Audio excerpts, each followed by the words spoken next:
Help support our coverage using Blueberry, the community that gives creators the ability to make money, get detailed audience measurements, and host their audio and video. Get 30 days to try out the service using promo code BLUBRRY004. All right, we're back, and our next guest is here. Hello. Hello. How are you doing? How are you? Yeah, great. Go ahead and introduce yourself for me. Sure. So my name is Renaud Anjoran. I'm from France. My company is Harmony Studio. I'm a co-founder here. And here at the CES, we are showcasing this pair of earbuds that are called the Komutr. Okay. Okay. And as you see, they sit in this very slim case, which snaps on the back of the phone as long as there's it can snap with the magnet. All right. Okay. Why do we call it commuter? Because we are targeting people who use earbuds very often for commuting, for going to the gym, going out and about. Okay. And a lot of people we found are afraid of losing their earbuds. Fair enough. Have you heard of people who lost or left them go to the washer and so on? Absolutely. Right. So the idea, it has Find My in the case, okay, in case you misplace that. But the key idea is that they snap on the back of the phone, very hard to lose, the magnet is strong. Everything is held magnetically, okay, so even with this open, it will not fall down. Okay. Right? It's slim, it's very light, maybe you can see it's not a power bank, right? Wow, yeah, no, that's really light. Right, so it has a little battery, but much smaller than a typical power bank for a phone. Sure, so sure. It's lighter and it's slim, and that's really key for people to actually slip it into their back pocket, right? All right, or put it in their bag. So, yes. So a lot of people have been using this real estate here, which is becoming quite crowded. Okay. Yeah. However, what we see is a lot of power banks, is a lot of wallets, more and more. But what about the earbuds? Right. When you go out, again, specifically for that use case, we're not talking about replacing the AirPods. Right, right. Right. We're talking about just make sure I go out, I don't want to leave them in the car, I don't want to lose them somewhere. Right. Plus, it's a nice little design, can be used as a kickstand. Yeah, it's pretty stable. Okay. Yeah, that's a great idea. Thank you. And so I get the point in showing off is the only reason that I'm able to use this is because it's thin. Exactly. But most things aren't. Exactly. Most of the MagSafe stuff is thick and annoying, and I don't want any of it because I can't use it. I can't put it in my pocket, or it becomes super uncomfortable if it's in my pocket. That's no good. You want to make a product that people want to use and aren't annoyed to own. Exactly, and that's why that's the thinnest case for earbuds.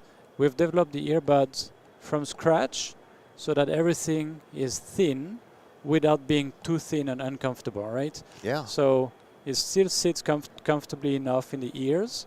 It still packs a good 8mm speaker, so the sound is good.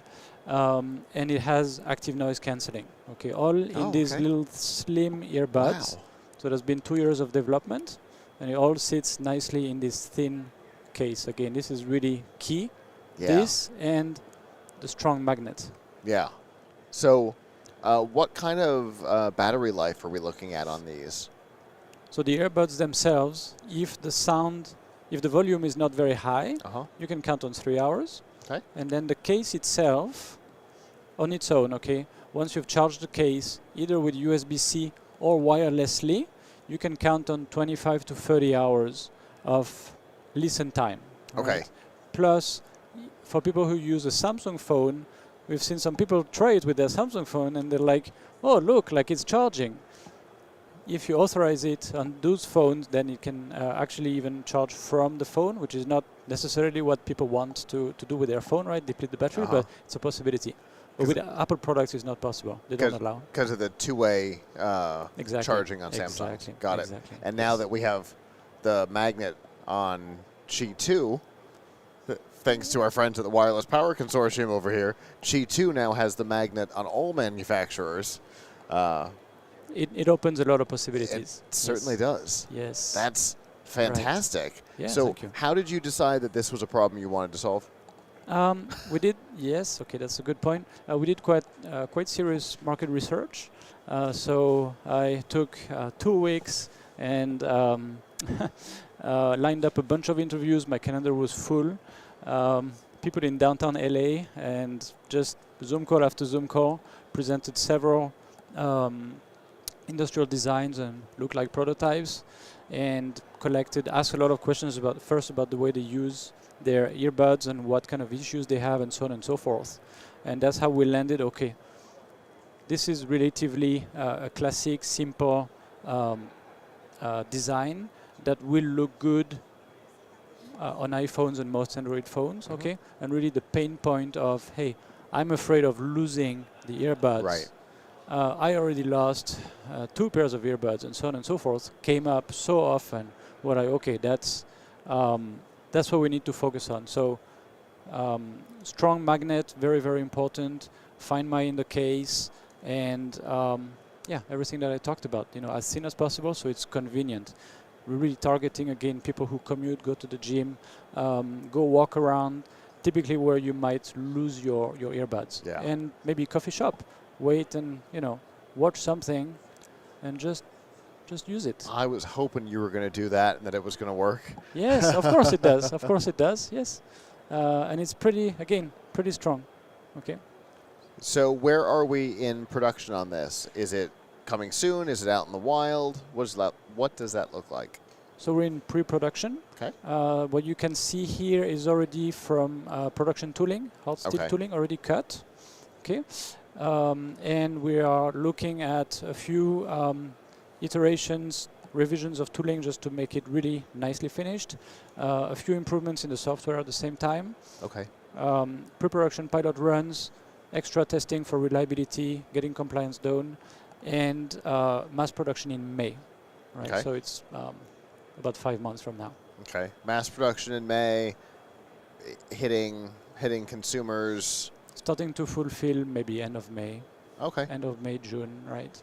Okay. So it's better to do it right. We never want to rush these kind of things. 100%. We've actually gone back to the drawing board last year and done a lot of improvements. Now we think it's mature enough. But again, we don't want to rush. Yeah. It's got to be a good product, good reviews. Especially when you're dealing with something like earbuds, you got to deal with like the seams in the injection molding, right? You need to make sure that they're not sharp because they're going to be close to your head. Not everybody cares about that. One of the things when we do any product review, I always run my fingers across all the seams. Well, this is all around, fortunately. Perfect. Yes, of course, yes. Yeah, because you don't want something sharp in your hand. You don't want it in your ears, things like that. Right, of course, yeah. Yeah. Absolutely. I fully agree. I totally appreciate that you looked at it and went, almost. Thank you. We're going to make little changes here. I want to perfect this before going into full production. I definitely appreciate that because there's a lot of stuff that does not go to that trouble. That's for sure. We don't want to go. This version 1 is to get it in the market, get feedback, etc. But it still has to be lovable, right? Yeah. That's really important. Yeah.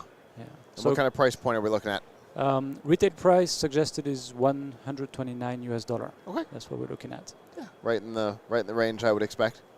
Thanks. Great. Very cool. So feedback. If people want to find out more or maybe get on that pre-order list, how can they do that? Sure. So the website is Artronic, so ARTRONIC, Artronic Designs. So design, DESIGNS with an S at the end, .com. Very cool. Thank you so much for coming up here and talking to me. Thanks a lot for having me. Absolutely. Thanks. Have a good rest of the show. Thanks. It's almost over. The Tech Podcast Network CES 2025 coverage is executive produced by Adam Barker. Technical director is Kirk Corliss. Associate producers are Nancy Ertz, Tracy Ingram, Xerxes Goddard, Brandy Jackson, and Aviva Cram. Voiceover by Aaron Hurst. Our hosts are Marlo Anderson, Don Bain, and Scott Ertz. Studio and equipment are provided by PLUGHITZ Productions. The TPN studio executive is Todd Cochran. This has been a Tech Podcast Network production, copyright 2025.